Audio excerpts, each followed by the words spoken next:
Halo semuanya, kenalin aku Deden Dendi dan selamat datang di channel DDA 700. Oke, di video kali ini kita akan ngebahas salah satu peristiwa penting atau bisa dibilang peristiwa paling bersejarah di dunia. Apa itu? Ya, sesuai dengan yang kalian lihat di thumbnail, video kali ini akan ngebahas tentang sejarah bagaimana Perang Dunia II ini bisa terjadi. Perang ini bukan hanya sekedar peperangan antara dua negara saja.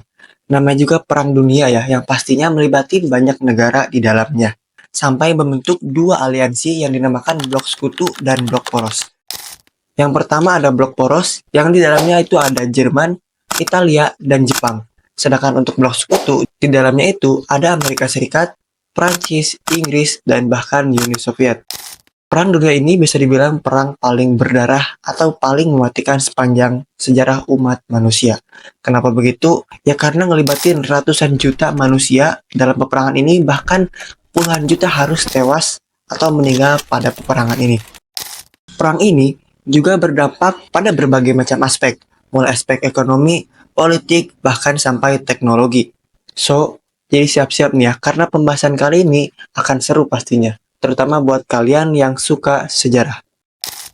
Jadi apa sih sebenarnya Perang Dunia II ini? Kenapa pertempuran ini bisa berlangsung begitu lama? Dan begitu banyaknya yang terlibat pada peperangan ini? Yuk kita bahas dari pertama, yaitu latar belakang terjadinya Perang Dunia II. Sebenarnya Perang Dunia II ini gak terjadi langsung begitu aja. Jadi gak langsung ujuk-ujuk perang nih, gak ya? Pasti ada sebabnya dong.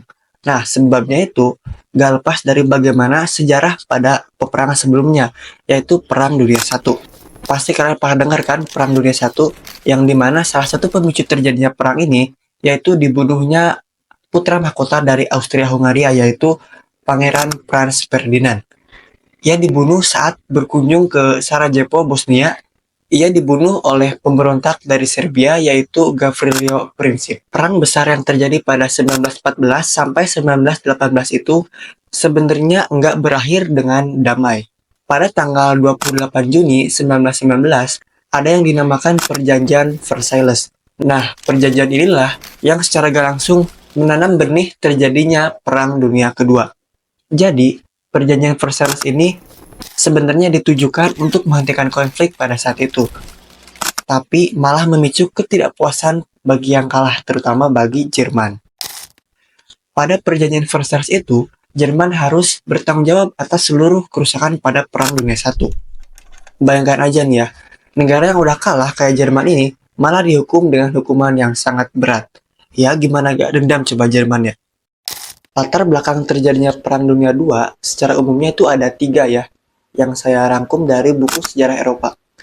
Yang pertama itu ada kegagalan LBB atau Liga Bangsa-Bangsa, kemudian yang kedua ada perlombaan senjata, dan yang ketiga ada pertentangan dan persekutuan paham. Nah, yang secara umumnya ini kita bahas tipis-tipis ya. Yang pertama, yaitu kegagalan LBB atau Liga Bangsa-Bangsa dalam menciptakan perdamaian dunia. Nah, pada awalnya ini dibentuknya LBB ini untuk menciptakan perdamaian dunia. Akan tetapi nih, LBB ini gak bisa berjalan dengan baik.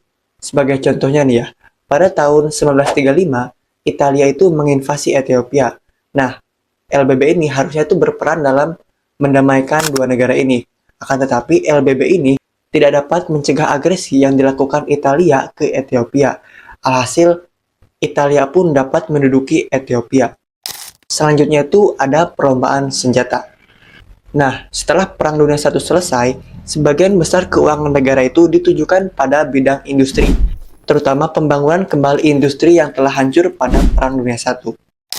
Kemudian, yang terakhir itu ada persekutuan dan pertentangan paham. Ada 3 paham yang saat itu berkembang di Eropa. Di antaranya ada komunisme, fasisme, dan liberalisme. Nah, untuk komunisme ini dipimpin oleh Uni Soviet, sedangkan untuk fasis dipimpin oleh Jerman dan Italia, dan untuk liberalisme dipimpin oleh Amerika. Itu tadi latar belakang secara umum kenapa bisa terjadi Perang Dunia Kedua. Sekarang kita masuk ke bagaimana meletusnya Perang Dunia Kedua. Nah, meletusnya Perang Dunia II diawali saat Jerman menyerang Polandia pada 1 September 1939. Sebelum Jerman melakukan serangannya ke Polandia, Jerman ini udah ngerundingin fakta non-agresi bersama Uni Soviet. Kenapa Jerman ngerundingin fakta non-agresi dengan Uni Soviet? Karena Jerman tahu nih, kalau Jerman nyerang Polandia, pihak sekutu Inggris sama Prancis ini akan ngebantu Polandia pastinya, karena mereka berteman lah. Nah, akhirnya tuh Jerman tuh nyari temen lah, terus dapat Uni Soviet.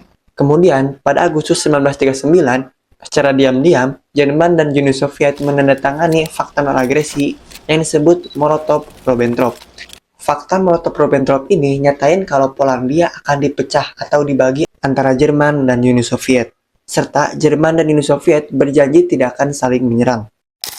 Setelah resmi nih, setelah ditandatangani fakta non-agresi Molotov-Ribbentrop ini, Jermani mulai menginvasi Polandia pada 1 September 1939. Jerman menyerang ke Polandia ini secara besar-besaran. Jerman mengerahkan lebih dari 2.000 tank, 600-an pesawat pengebom, dan lebih dari 400-an pesawat tempur. Gila, emang niat banget ya nyerang Polandia ini. Nah, mengetahui hal itu, pihak sekutu, Prancis dan Inggris pastinya marah dong, karena teman mereka ini diserang loh. Alhasil, 2 hari setelah penyerangan Jerman ke Polandia, Prancis dan Inggris resmi nyatain perang terhadap Jerman. Jadi mereka ini udah gak ragu-ragu lagi lah. Yuklah perang. Melakukan aksinya atau penyerangannya terhadap Jerman, pada bulan April 1940, Jerman udah terlebih dahulu menginvasi negara-negara Eropa lainnya, kayak Norwegia, Belgia, Belanda, dan Denmark. Setelah menyerang negara-negara yang barusan ya, kemudian Jerman tuh langsung ngerahin 156 pesawat tempur dan 100-an tank menuju mana? Menuju Prancis. Gila. Yang tadinya Jerman tuh mau diserang sama Inggris dan Prancis, malah Jerman duluan ya yang nyerang Prancis. Alhasil, pasukan sekutu pun terdesak dan tersudut. Sampai di ujung pantai Dunkirk. Dunkirk atau Dunkirk ya dibacanya. Mohon maaf kalau salah pengucapannya ya. Dan akhirnya, pada tanggal 16 Mei sampai 4 Juni 1940, sekitar 338.000 pasukan sekutu harus dievakuasi. Nah, hal inilah yang menandai kemenangan Jerman terhadap Prancis. Kita tarik mundur ke belakang sedikit nih ya. Waktu sebelum invasi Jerman ke Polandia, Jerman kan udah menandatangani fakta non-agresi bersama dengan Uni Soviet yang dinamai fakta Molotov-Ribbentrop. Ya kan, masih ingat kan? Nah, akan tetapi nih, Jerman memilih untuk melanggar fakta Molotov-Ribbentrop ini, yang berarti Jerman memilih mengkhianati Uni Soviet. Dengan apa? Dengan menginvasi bagian barat wilayah Uni Soviet. Emang serakah banget nih ya si Jerman ini.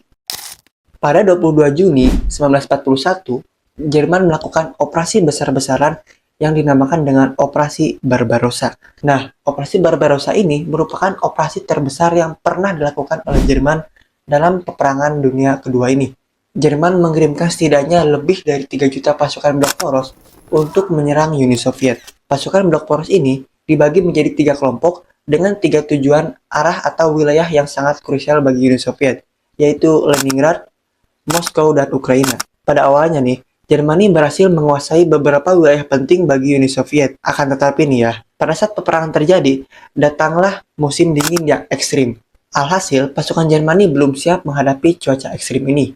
Selain itu, Jerman juga tidak membawa persediaan logistik yang cukup. Dan juga perlawanan Uni Soviet yang semakin kuat yang mengakibatkan Operasi Barbarossa ini gagal mencapai tujuan utamanya. Kegagalan Operasi Barbarossa ini menandai titik balik dalam Perang Dunia II. Jadi yang sebelumnya blok poros ini mendominasi atas blok sekutu, sekarang mulai berbalik nih. Blok sekutu yang mendominasi blok poros. Akibat kegagalan ini, blok poros pun mulai melemah. Nah, kan akhirnya Uni Soviet dapat menang dan mempertahankan wilayahnya. Dari peristiwa itu, pihak Uni Soviet pun marah pastinya. Karena apa? Ya karena udah dikhianati oleh Jerman. Alhasil, untuk balas dendam perlakuan Jerman terhadap Uni Soviet pun memutuskan untuk bergabung ke blok sekutu bersama dengan Prancis dan Inggris. Jadi Amerika saat itu belum bergabung ke blok sekutu ya, masih Prancis dan Inggris. Nah, itu juga menjadikan salah satu latar belakang kenapa Uni Soviet bergabung ke blok sekutu. Sekarang kita berpindah ke kawasan Asia Pasifik. Di kawasan Asia Pasifik, perang dimulai ketika pangkalan laut Amerika Serikat dibom oleh Jepang pada 7 Desember 1941. Serangan ini dilakukan Jepang dengan 2 gelombang yang mengakibatkan kehancuran yang parah bagi pihak Amerika. Ada 8 kapal perang dan lebih dari 180 pesawat tempur hancur pada peristiwa pengeboman ini. Serangan ini juga menewaskan sekitar 2.400 orang, baik itu sipil ataupun militer. Nah, tapi apa sih alasan sebenarnya kenapa Jepang ini ngebom Amerika? Serangan ini dilakukan Jepang untuk menghancurkan kekuatan armada Pasifik Amerika. Jadi agar Jepang ini leluasa menginvasi negara-negara Asia lainnya. Ya, termasuk dengan Indonesia juga nih. Nah, tindakan yang dilakukan Jepang ini didukung oleh blok poros yaitu Italia dan Jerman. Kenapa nih Italia dan Jerman ini ngedukung Jepang? Nah, Italia dan Jerman ini ngedukung Jepang karena menghargai pada fakta tripartit. Apa sih fakta tripartit? Nah, jadi kurang lebihnya isi dari fakta tripartit ini kayak gini nih. Jepang mengakui kepemimpinan Jerman dan Italia di Eropa. Kemudian, Jerman dan Italia mengakui kepemimpinan Jepang di Asia. Dan yang terakhir, mereka akan saling membantu dalam bidang atau aspek apapun itu. Jadi tujuan utama dari fakta tripartit itu, yaitu ngebatasin intervensi Amerika pada setiap konflik yang ngelibatin tiga negara itu, yaitu Jerman, Italia, dan Jepang. Serangan ke pangkalan yang di Pearl Harbor Hawaii ini tentunya mengejutkan Amerika dong pastinya. Orang Amerika lagi diem ya, tiba-tiba diserang oleh Jepang. Karena kejadian itu, Presiden Amerika saat itu, Franklin D. Roosevelt, menyatakan perang terhadap Jepang 1 hari setelah peristiwa pengeboman itu, yaitu pada tanggal 8 Desember 1941. Shall never again endanger us. 3 hari kemudian, tepatnya pada tanggal 11 Desember, Jerman resmi juga nyatain perang terhadap Amerika. Karena kondisi inilah, Amerika pun akhirnya resmi bergabung ke blok sekutu bersama dengan Prancis, Inggris, dan Uni Soviet. Dan mulai dari situ nih, Amerika mulai terlibat pada Perang Dunia II. December 7th, 1941, a state of war has existed between the United States and the Japanese Empire. Setelah pernyataan perang antara Amerika dan Jerman, pihak sekutu pun merespon dong pastinya. Masa kawannya mau diserang, kita diam-diam aja ya kan? Akhirnya Prancis dan Inggris pun resmi nyatain perang juga terhadap Jerman. Ya makin parah nih kondisinya nih, makin saling serang pokoknya. Di tahun depannya, pada tahun 1942, kekuatan blok poros ini makin melemah, ya makin melempem lah.